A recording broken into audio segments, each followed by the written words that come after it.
Au quotidien cette semaine sur LMTV Sarthe avec le Festival des vins et de la gastronomie de Laigné-Saint-Gervais du 28 février au 2 mars.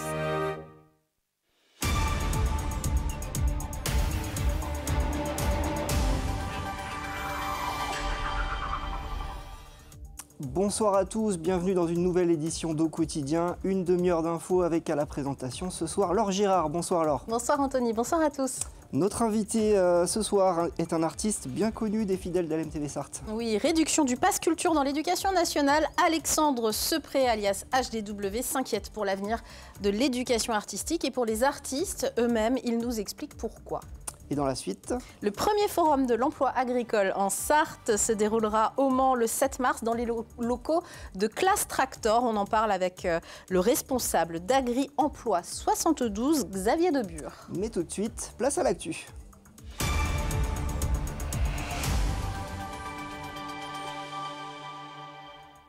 Nous sommes le jeudi 27 février et au sommaire aujourd'hui du matériel très attendu au centre de cancérologie de la Sarthe. Une deuxième IRM ou imagerie par résonance magnétique prend ses quartiers au centre. Cela devrait réduire les délais d'attente pour faire cet examen. Et puis une page consacrée au Mans Sarthe Basket dans ce journal au lendemain d'une soirée festive et de réussite pour le club qui gagne sa place en demi-finale de Coupe de France face à Cholet. C'est mercredi soir. Un équipement de pointe au centre de cancérologie de la Sarthe. Le centre a inauguré ce jeudi sa nouvelle IRM ou imagerie par résonance magnétique, la deuxième pour le CCS. Elle doit permettre de réduire les délais d'attente et offrir aux patients une prise en charge plus efficace. Le reportage d'Anthony Piton. Le centre de cancérologie de la Sarthe se modernise. Dernier investissement en date, un peu plus d'1 million d'euros pour une IRM d'une intensité d'un Tesla et demi. J'approche progressivement, oui, hop là. Au cœur de l'appareil, le champ magnétique est 30 000 fois plus élevé que celui de la Terre. Cette nouvelle IRM, la 9e en Sarthe, permettra la prise en charge de 7 000 patients par an. C'est une IRM qui est polyvalente, pas parce qu'elle est au centre de cancéro de la Sarthe que c'est une IRM qui fait que de la cancéro. On en fait aussi, mais c'est une IRM qui fait du tout venant. Et surtout, l'avantage, c'est que ça permet de diminuer les délais de rendez-vous en fait. Depuis son installation en janvier, le délai d'attente pour une IRM au CCS est passé de 2 mois à 1 mois, alors que les besoins en termes d'imagerie sont en pleine expansion. Avant, typiquement, on envoyait des traitements un petit peu à l'aveugle, typiquement genre des chimiothérapies. Maintenant, on regarde très vite avec l'imagerie si la chimio est efficace ou pas. Et quand on sait que c'est des traitements très coûteux, c'est intéressant pour tout le monde. Et à commencer pour le patient, évidemment, et même sur un plan médico-économique, c'est intéressant. Mais pour faire face à cette activité, l'établissement reste confronté à un manque de personnel, manipulateurs radio et médecins radiologues. On a peu embauché, mais c'est plutôt parce qu'il y a un manque de manipulateurs et manipulatrices en Sarthe. Donc, et on pourrait encore embaucher 2 ou 3 pour notre groupe, au moins pour l'hôpital. Le CCS doit donc faire tourner sa nouvelle machine avec les mêmes effectifs, déjà à flux tendu. En bref, la signature d'une charte entre le 2e RIMA et le MEDEF de la Sarthe aujourd'hui. Le manifeste pro-Miles a été élaboré en 2022 par le ministère des Armées et le MEDEF afin de faciliter les interconnexions entre les entreprises privées et l'armée, notamment la réserve, promouvoir l'engagement en tant que réserviste, faciliter le passage de l'armée au privé pour les anciens militaires du rang ou encore aider les conjoints de militaires à trouver un emploi sur le territoire. 8 entreprises locales ont signé cet engagement moral et mutuel avec le colonel Pierre de la Suisse Saint-Géniès, chef de corps du 2e RIMA. Et nous en reparlerons dans le JT du 6 mars prochain avec un représentant du MEDEF en charge de ces échanges. Il s'appelle Gilles Dosserre. On ouvre une large page consacrée au MSB. C'était attendu par les fans. Ce mercredi à Antares, on célébrait le titre en Leaders Cup. L'occasion de dévoiler une nouvelle bannière à accrocher au sommet d'Antares. Vous la voyez, 7 ans après la dernière. Rendez-vous compte. Le Mans, équipe la plus titrée désormais dans cette compétition après un parcours extraordinaire, inattendu. Les qualificatifs ne manquent pas. Les fans sont venus nombreux pour applaudir leur champion. Pour les applaudir et aussi pour les encourager dans un nouveau match important. Un quart de finale de Coupe de France contre Cholet, co-leader en championnat. Pour cette première rencontre, après le titre, les Manceaux ont fait le spectacle en s'imposant 101-82. Preuve qu'il se passe quelque chose dans cette équipe. Retour sur cette rencontre avec Colin Ancel. Les supporters ne s'y trompent pas. Pour la 3e fois en 2 mois, le MSB affronte et domine le voisin choletais. Il y a des choses qui prennent, il y a des relations qui se tissent et donc il y a des gens qui poussent. Et ce soir, on a vu une très très belle salle d'Antares. Un match parfait, une soirée parfaite et la communion avec le public, franchement rien à dire ce soir, je suis content. Et il y a de quoi un premier quart-temps équilibré, 23 partout. Mais les Manceaux accélèrent, la force du collectif. Il fallait en même temps répondre à l'agressivité de Cholet et répondre par le basket. Et ce soir, on répond de cette manière-là. 28 passes décisives sur les 34 paniers qu'on met ce soir. Ça, c'est une preuve qu'on a répondu collectivement. Surtout après le titre en Leaders Cup, il faut réenclencher la machine. Pas toujours simple. Là, pour ma part, c'est un peu difficile parce que je me sens un peu malade, mais ça va quand même. Ça fait plaisir. J'ai tenu à être là et j'ai tenu à jouer ce match ce soir. Porté par un Léopold Delaunay des grands soirs, le public s'enflamme sur les shoots longue distance de l'inévitable Trevor Hodgins, de David Di Leo, ou encore, moins fréquent, de Wilfried Diégueté. On fait un gros match ce soir, on se qualifie sur un match collectif important. Donc je pense que c'est vraiment la soirée parfaite pour nous, pour continuer. Et je sais qu'on a encore beaucoup d'échéances qui vont arriver. Mais c'est vrai que ce soir, on profite. Profiter parce que la réussite fuyait les Manceaux depuis quelques années. Après la Leaders Cup, les voici dans le dernier carré de la Coupe de France, à 2 matchs d'un éventuel autre trophée. Il faut aussi savoir profiter de ces émotions positives. On les canalise, on les discipline un petit peu pour que ça reste de l'enthousiasme et qu'à aucun moment ça nous empêche d'avoir de l'humilité dans le travail. C'est quand même très agréable de travailler dans un environnement avec de la sérénité comme c'est le cas ici. Une sérénité affichée avant de recevoir Limoges samedi pour le retour du championnat. Le Mans, en ce moment, c'est 11 victoires sur ses 13 dernières rencontres. Et puis, une bonne nouvelle n'arrive jamais seule. Je vous propose de regarder ce qui s'est passé hier soir. Nous sommes heureux de vous annoncer la prolongation de contrat de Guillaume jusqu'en 2028. L'entraîneur arrivé à l'intersaison en provenance de Vichy prolonge son contrat après seulement quelques mois au club et un trophée. Des négociations étaient en cours depuis Noël. Cette signature est l'occasion pour le MSB comme pour l'entraîneur Guillaume Vizade, donc de préparer déjà les saisons prochaines. Il est donc lié au tango jusqu'en 2028. On passe à l'invité de ce JT, c'est Alexandre Sepré, artiste slammer et intervenant en milieu scolaire. Après le sport, la culture, Alexandre. Merci d'être avec nous. Je vais contextualiser un peu, si vous voulez bien.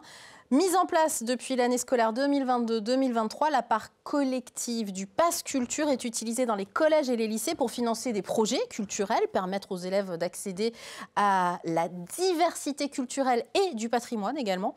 Le Sénat a voté, vous le savez, dans la loi de finances le 17 janvier dernier, une baisse de 25 millions d'euros de la part collective, donc destinée aux collèges et aux lycées. De manière à pouvoir reconduire le dispositif en septembre, il a été décidé de diviser cette baisse de 25 millions d'euros en 2 enveloppes, l'une de 50 millions pour la période comprise entre janvier et juin de cette année et l'autre de 22 millions pour finir l'année civile. Ce qui est certain, c'est que le nombre de projets envisagés par les enseignants, qui étaient envisagés au départ, ne pourra pas se faire. Vous, en tant qu'artiste, qu'est-ce qui vous inquiète le plus dans cette histoire ? Ce qui m'inquiète le plus, c'est qu'on attaque la culture au sein de l'établissement scolaire. Pour moi, l'école, c'est vraiment le dernier bastion du progressisme. Et si on attaque ça à ce niveau-là, j'ai peur pour le reste de la culture. Moi, je pointe aussi du doigt la forme dont ces coupes ont été réalisées, parce qu'il n'y a pas eu d'annonce gouvernementale, il faut le rappeler. C'est-à-dire que c'est une rumeur, en sorte qui a émané d'un réseau qui s'appelle Graines d'Images, qui est lié au cinéma, qui a été un des premiers réseaux à être au courant de l'information, donc qui a contacté le département, qui ensuite, lui, a redistribué l'information. Et cette rumeur, elle s'est avérée vraie. Et donc, du coup, ça a été le branle-bas de combat pour et les équipes artistiques et les équipes enseignantes pour vite valider les projets. Oui, c'est ça. Parce qu'en fait, vous avez appris ça au cours de janvier, avant que le Sénat valide cette loi de finances. 48 heures avant. 48 heures avant. Voilà. Donc, c'est très, très court. Et donc, il y a plein de projets qui n'avaient pas encore été validés parce que les enseignants qui voulaient développer des projets au cours de l'année se sont dit on a le temps, tout simplement. Oui, c'est ça. Puis c'est une vraie transaction à faire sur la plateforme Adage. Qu'on a vu. Enfin, alors, pour le coup, Adage, c'est typique enseignement, éducation nationale. Là, on a vu la plateforme générale du ministère, mais malgré tout, en fait, on peut tout faire en ligne. C'est ça. Mais il faut quand même remplir un dossier, un projet. Les référents culture dans les établissements scolaires reçoivent une petite compensation financière, mais vraiment pas proportionnelle au travail et au temps que cela demande, puisqu'il faut prendre contact, il faut organiser. Après, il faut inscrire sur la plateforme et ensuite, il faut faire le suivi jusqu'à la réalisation du projet, quoi. Et vous, en tant qu'artiste, slammer, un artiste sartois bien connu, Dans quelle mesure vous avez pu bénéficier de ce pass culture, même si c'est de manière indirecte? Ça représente depuis 2022, je dirais, les 3/4 de mon travail. Donc en fait, moi j'ai une grosse interrogation sur l'année prochaine. Je suis encore assuré jusqu'en mai 2027 de par mon statut d'intermittent. Oui, parce que vous êtes intermittent, mais vous n'êtes pas subventionné pour ce que vous faites. Vous êtes indépendant. Ouais. Il faut le dire, il y a beaucoup d'intermittents qui n'ont pas de subvention pour ce qu'ils font comme vous le faites. C'est ça, et l'idée d'avoir le statut d'intermittent, c'est que quand on n'a pas de subvention, on investit son temps et son énergie, et le statut d'intermittent permet ça aussi. Alors c'est plus difficile de créer dans ces conditions, parce que ça prend plus de temps, il faut plus s'engager aussi. Mais voilà, c'est vraiment très inquiétant. Je le dis très honnêtement, dans un an, je ne sais pas si je serai encore intermittent. Bon, psychologiquement déjà, c'est difficile à tenir, même actuellement, de se dire, ça se trouve dans un an, c'est terminé, alors que c'est ma passion. Je suis intermittent depuis 6 ans. En 6 ans, j'ai connu 4 épisodes de surmenage et un burn-out. Voilà, donc pour dire toute l'implication aussi de ce que ça demande. Et pourtant, vous continuez. Pourquoi? Parce que c'est le projet de société auquel vous croyez? Oui. Dans les valeurs, et puis je vois aussi sur le terrain ce que ça peut apporter. Je vois aussi les différences, parce que là, il va rester à partir de septembre, entre septembre et décembre, 22 millions seulement. Pour moi, avec une somme pareille, le gouvernement ne pourra pas respecter un principe d'égalité et d'équité. C'est impossible. Des territoires, notamment. De plus en plus d'artistes, vous me le disiez en préparant, sont sur des modèles et des formats comme vous, individuels, où vous faites du seul en scène, et vous faites des spectacles absolument magnifiques. Je le dis pour en avoir vu certains, mais effectivement, l'aspect collectif de la création artistique vivante est impacté par ces coupes budgétaires? Puisqu'il n'y a plus d'argent, on ne peut plus faire de création avec des équipes assez larges, même de 4 à 5 personnes, parce que ça coûte cher à produire et ça coûte cher à vendre. Et comme les restrictions, elles sont partout... Donc ces spectacles-là, on ne les voit plus qu'à Paris, pour être clair? Exactement, c'est exactement ça. Donc on se dirige vers des petites formes, solo, duo, pas plus. Des fois, on n'a même pas les moyens de payer un technicien. Voilà, moi, c'est mon cas, par exemple. C'est vraiment, généralement, j'appelle un metteur en scène, mais c'est tout ce que je peux faire financièrement. Et en fait, on se retrouve avec plein de petits projets comme ça, individuels. Il n'y a plus de lien, il n'y a plus d'échange. Et je pense qu'à un moment, il n'y aura plus assez de place, de toute façon, pour ces individualités-là. Certains disent que seuls les meilleurs resteront et que c'est peut-être bon pour, justement, la qualité de ce qu'on voit. Moi, je ne crois pas, parce que déjà, vous parliez justement d'une scène principalement parisienne, puisque tout est recentré là-dessus. Le territoire français, c'est un territoire de centralisation.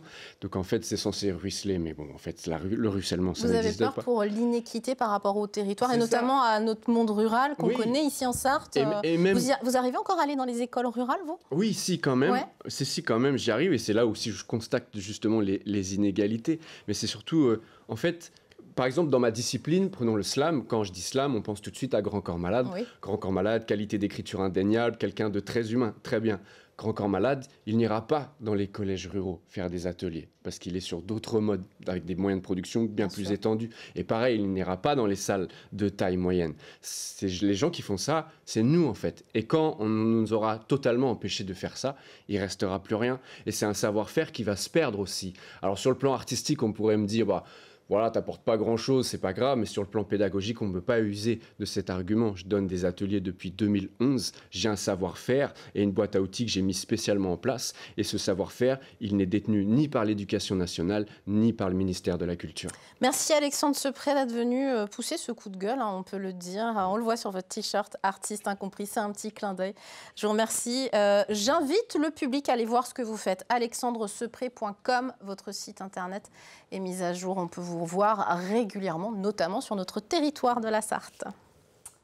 Un mot du Salon de l'agriculture de Paris pour finir ce journal. Oui, ce jeudi, une délégation sartoise composée d'élus de la Chambre d'agriculture, du préfet de la Sarthe, d'élus du département et bien sûr d'agriculteurs sartois a fait le déplacement porte de la Villette. Les élus souhaitent marquer leur soutien à l'ensemble de la profession et des différentes filières locales comme les éleveurs bovins ou les grandes marques locales comme les poulets fermiers de Loué par exemple. Mais surtout, cette année, petite fierté quand même, le palmarès du concours général agricole des produits cumule 25 médailles sartoises au moment où l'on se parle. En 2024, la Sarthe n'en avait rapporté que 15 en comparaison. Une belle performance donc. Et la série de médailles continue au concours général pour les éleveurs sartois. Oui, et honneur ce jeudi à Didier Juigné qui obtient 4 prix, rien de moins. Il est éleveur d'ovins à Montbiseau, vous le voyez, avec ses moutons bleus du Maine. En section jeune bélier, il obtient le premier prix en conformation et le premier prix en laine. Et puis en section adulte, le deuxième prix en conformation et le premier prix en laine également. C'est sa 39e participation au Salon de l'Agriculture. Il en envisage une 40e s'il est sélectionné en 2026. On l'écoute au micro d'Alexandre Ferrer qui était au salon ce jeudi. Quand on est premier, on ne peut pas espérer plus, quoi. C'est un résultat. Je m'y attendais un petit peu, je savais que les animaux étaient beaux à la maison. Au moment de l'embarquement, j'ai vu qu'ils normalement ils devraient bien se défendre. Mais après, un concours reste un concours, il y a de la concurrence, heureusement qu'il y a de la concurrence. Mais non, je suis satisfait. Et notez que ce jeudi, dans le JT, vous retrouverez un sujet consacré aux Sartois au Salon de l'Agriculture. Pour l'heure, on se retrouve dans quelques instants, juste après la météo, pour la suite d'Au Quotidien. On parlera du Forum de l'emploi agricole qui aura lieu la semaine prochaine. Ça sera le vendredi 7 mars. À tout de suite.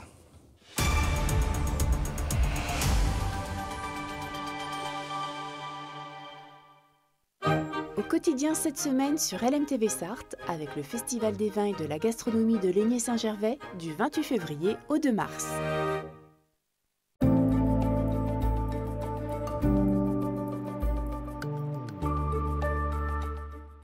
Bonsoir messieurs, dames, ravis de vous retrouver pour ce nouveau bulletin météo. J'espère que vous allez bien et que vous avez passé une excellente journée en notre compagnie. Alors au programme pour votre soirée, un ciel plutôt bien dégagé à l'image de cet après-midi. On va pouvoir profiter de ces prochaines heures. Côté température, celle-ci évolue entre 2 et 5 degrés avec 2 degrés pour Laval, comptez 3 degrés à Mamers ou encore à Sillé-le-Guillaume, 4 pour la Ferté-Bernard, à Vendôme, Blois ou encore à Tours, 5 degrés pour la Flèche ou encore du côté d'Angers. Concernant la journée de vendredi, vous le voyez, on continue de profiter des hautes pressions qui vont nous garantir ce temps calme et sec avec un franc soleil dès les premières heures de la matinée. Tout au plus, quelques petits nuages, mais qui auront uniquement pour rôle de décorer le ciel. Alors, en absence de couverture nuageuse, vous le voyez, les températures auront tendance à baisser au lever du jour avec 0 à 2 degrés. Alors, très localement, on n'est pas à l'abri également d'avoir quelques petites gelées matinales. 0 degré pour la Ferté-Bernard, à Montval-sur-Loire ou encore du côté de Saint-Calais, 1 degré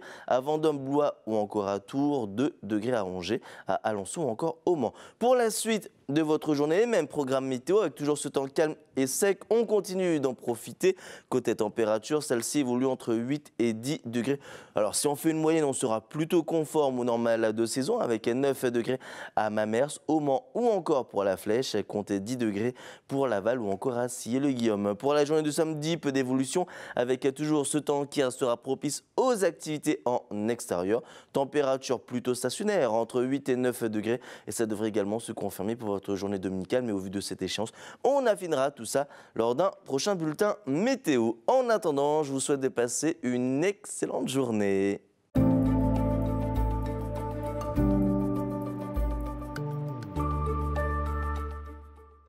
Au quotidien cette semaine sur LMTV Sarthe, avec le Festival des vins et de la gastronomie de Laigné-Saint-Gervais du 28 février au 2 mars.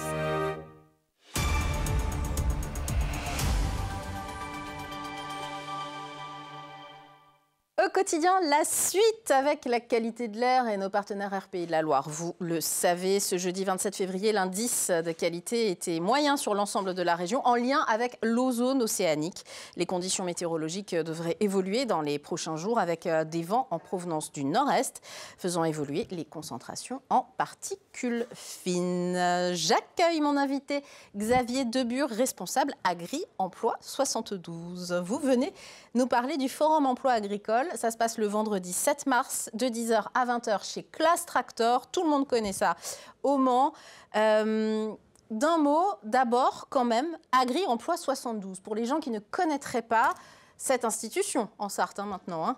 En un mot. Alors, en un mot, c'est pas facile. En plusieurs, parce que oui, vous êtes plusieurs entités en fait. Oui, tout à fait. Agri-Emploi 72, c'est le guichet unique de l'emploi agricole. Et derrière, il y a 4 associations qui traitent toutes de l'emploi agricole avec chacune des missions particulières. Ça va de la promotion des métiers, le forum en est un parfait exemple, jusqu'à la mise à disposition, puisqu'on est, on est aussi employeur de main-d'œuvre. On a une centaine de salariés qui interviennent sur le département. sur des missions très courtes, de remplacement, de congés. Voilà, je voyais tout à l'heure au journal, là, il y avait des exploitants sartois qui sont au salon. Et donc, vous êtes amenés à... Ils vous appellent, voilà. On va aller les remplacer, justement, pour qu'ils puissent s'absenter. Donc, ça fait partie des missions d'Agri-Emploi. Et puis on intervient sur plein d'autres sujets, dont la promotion des métiers, des formations agricoles. À ce titre, vous êtes vraiment la référence pour les métiers agricoles aujourd'hui, dans tous les domaines finalement, parce qu'aujourd'hui, le métier d'agriculteur, ce sont des métiers, on ne le dit pas assez. C'est une centaine de métiers en réalité. Quand on parle agriculture, on pense souvent exploitant et agriculteur, mais en réalité, il y a une centaine de métiers derrière l'agriculture. Et de plus en plus de métiers salariés. L'agriculture va de plus en plus vers l'emploi salarié. Il y a de moins en moins d'exploitants.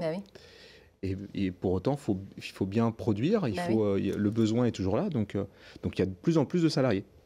Qu'est-ce qui va se passer très concrètement alors lors de ce premier, parce que c'est une première pour vous, ce premier forum emploi agricole? Des stands, tout simplement? Des stands avec des exploitants qui seront là pour expliquer ce que c'est l'agriculture aujourd'hui, pour ôter parfois des clichés, des vieux clichés qu'on peut avoir sur l'agriculture. Donc les exploitants seront là pour expliquer ça, pour recruter, parce qu'on aura aussi parmi eux des exploitants qui recrutent de la main-d'œuvre.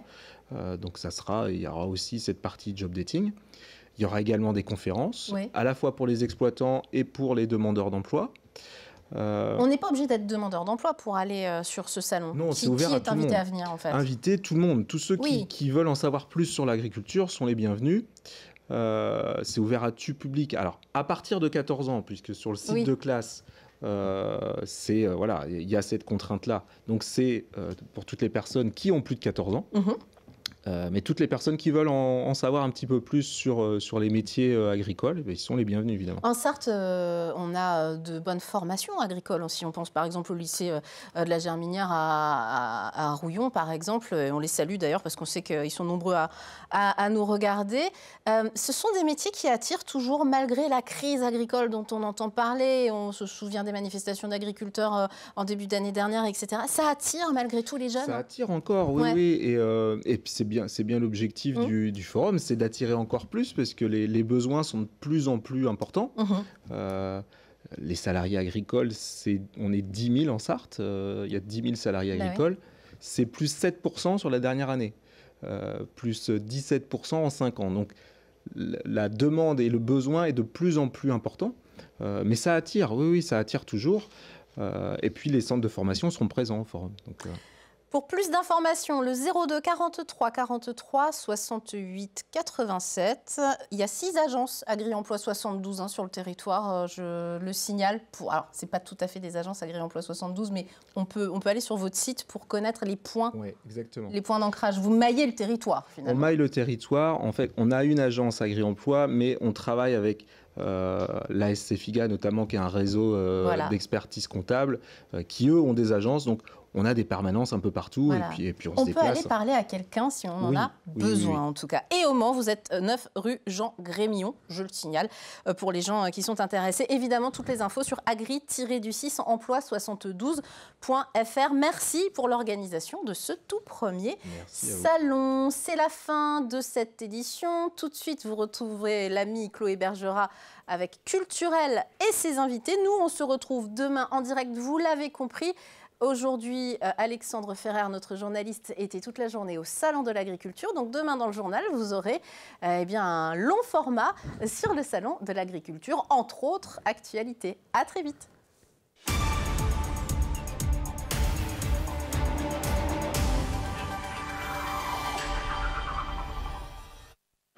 Au quotidien cette semaine sur LMTV Sarthe, avec le Festival des vins et de la gastronomie de Lénier-Saint-Gervais du 28 février au 2 mars.